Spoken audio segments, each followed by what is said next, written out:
স্মৃতি বিজড়িত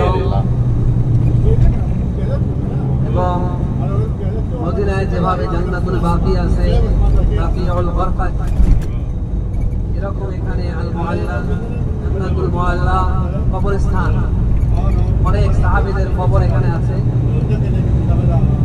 এখনো পর্যন্ত মক্কায় যে সমস্ত হাজী সাহেবানগণ মারা যান, তাদেরকে এখানে দাফন করা হয়।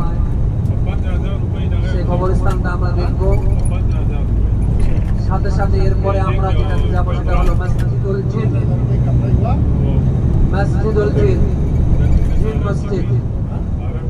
এই মসজিদটা কি আসলে বলা হচ্ছে, আল্লাহ রাসূল সাল্লাল্লাহু আলাইহি ওয়াসাল্লাম কোরআন তেলাওয়াত করছিলেন। জিনদের একটি দল আল্লাহ রাসূলের কোরআন তেলাওয়াত শুনে, আমরা ডান দিকে দেখতে পাচ্ছি জান্নাতুল মুআল্লা, ডান দিকে দেখতে পাচ্ছি জান্নাতুল মুআল্লা কবরস্থান। ডান দিকে আমরা ডান দিকে দেখছি জান্নাতুল মুআল্লা কবরস্থান। দেখেন কবরের উপরে শুধু পাথর দিয়ে দেখা আছে, কারোটা চিহ্নিত করা নাই কার কোন কবর। এটি হলো জান্নাতুল মুআল্লা। ডান দিকে যে মসজিদে হারামের কাছে আমরা একটু হাঁটলে এখানে আসতে পারবো।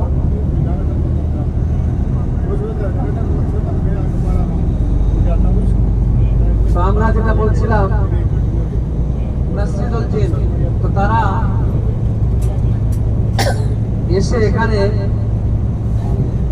আল্লাহ রাসূলের তেলাওয়াত শুনছিলেন। আল্লাহ রাসূল জিনের এই যে ডান দিকে দেখেন, ডান দিকে যে মসজিদটি ছোট আকারে দেখা যাচ্ছে এটি হলো মসজিদুল জিন। ডান দিকে যে মসজিদটি দেখা যাচ্ছে সেই মসজিদটা হলো মসজিদুল জিন। এই মসজিদে আল্লাহ রাসূল সাল্লাল্লাহু আলাইহি ওয়াসাল্লাম এই কাবা ঘরের পাশে আল্লাহ রাসূলের কোরআন তেলাওয়াত শুনছিলেন। জিনের প্রতিনিধি দলের সাথে আল্লাহ রাসূল সাক্ষাৎ করেন, তাদেরকে ইসলামের দাওয়াত দেন। তারা ইসলাম কবুল করেছিলেন।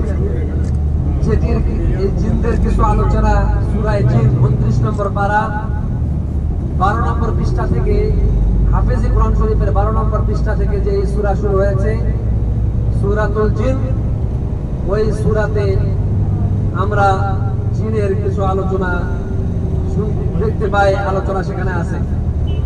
এই মসজিদটিকে মক্কার প্রাচীনতম মসজিদ হিসাবে ধারণা করা হয় এবং এই মসজিদগুলো ইসলামের ইতিহাসে অত্যন্ত তাৎপর্যপূর্ণ, রাসূলের স্মৃতি বিজড়িত একটি মসজিদ। আল্লাহ তাআলা আমাদের জিয়ারাগুলোকে কবুল করেন।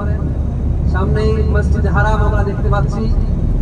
এই যে মসজিদ হারাম, এই সাইডে এটা হলো মসজিদ জিন, তার ওই সাইডে জান্নাতুল মুআল্লা। আবার আমরা জান্নাতুল দেখতে পাবো।